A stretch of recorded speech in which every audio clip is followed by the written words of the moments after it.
గారు మా సోదరి మల్లు విజయ తిలకాన్ని దిద్దారు. అయితే నేను కోరుకుంది ఒకటే, ఈవేళ నేను శాసనసభ్యుడిగా ఉన్నప్పుడు ఆవేళ జరిగే అభివృద్ది తప్పించి తర్వాత అభివృద్ది అంది ఎక్కడిది అక్కడ ఆగిపోయింది.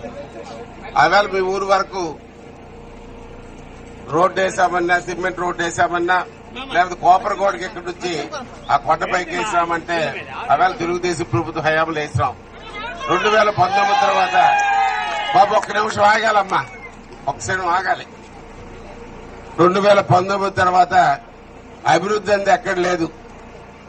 ఇవాళ ఎస్టీ గ్రామాల్లో ముఖ్యంగా తెలియజేస్తే ఎంతవరకు పని అయ్యో అంతవరకు ఆగిపోయి మీ పక్కనే ఉంది సవర్కూడింగి. ఆవేళ సవర్కూడింగ్ కాదు కదా, కొండపైన ఉంది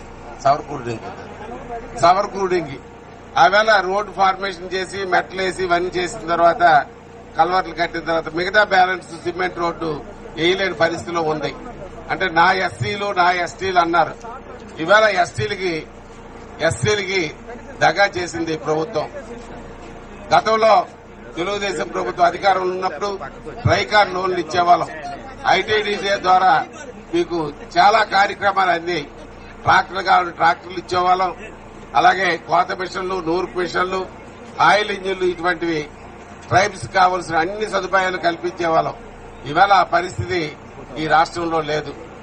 మరి ఈ రాష్ట్రాన్ని అప్పులు పాలు చేసి అభివృద్ది లేక చాలా ఇబ్బందులు పడుతూ మధ్యతరగతి పేద కుటుంబాలు చాలా ఆర్థిక ఇబ్బందుల్లో ఇవాళ ఉండే విషయాన్ని ఒకసారి మనం అందరం గమనించాలి.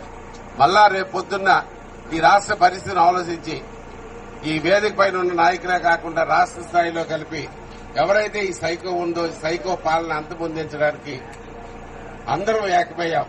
దాంట్లో భాగంగా కూర్నాయుడు గారు కానీ మరి నిన్ననే పార్టీలోనికి అతని సహచరులు కలిగి వచ్చారు. ఇక నుంచి మనం అందరం ఒక కుటుంబం.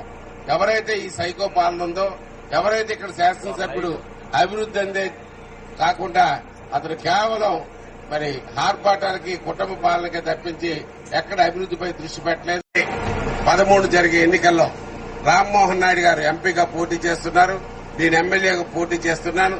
ఇద్దరికి సైకిల్ గుర్తుపై ఓటు వేసి అత్యధికమైన మెజార్టీతో గెలిపిస్తారని మీ అందరికీ ప్రార్థిస్తున్నాను. జై తెలుగుదేశం, జై జనసేన, జై బీజేపీ. చాలా చెప్పి మాట్లాడేది ఉంది, కానీ చాలా గ్రామాలకి దాసుపురం తిరగాలి, డిఎల్పురం వెళ్లాలి. మరి మన ప్రభుత్వం వచ్చిన తర్వాత ఏమైతుందో సూపర్ 6 అనే కార్యక్రమాన్ని, మహిళా శక్తిని, మహిళల్ని ఆదుకునే కార్యక్రమాలు కలిపి ఉన్నాయి. ఎవరైతే 18 సంవత్సరాలు నిండిన మహిళలు ఉన్నారో వాళ్ళకి మరి 1500 చొప్పున నెలకి సంవత్సరానికి 18,000 రూపాయలు. కుటుంబంలో ఎంత. అలాగే దాసుపురం పరిసర గ్రామ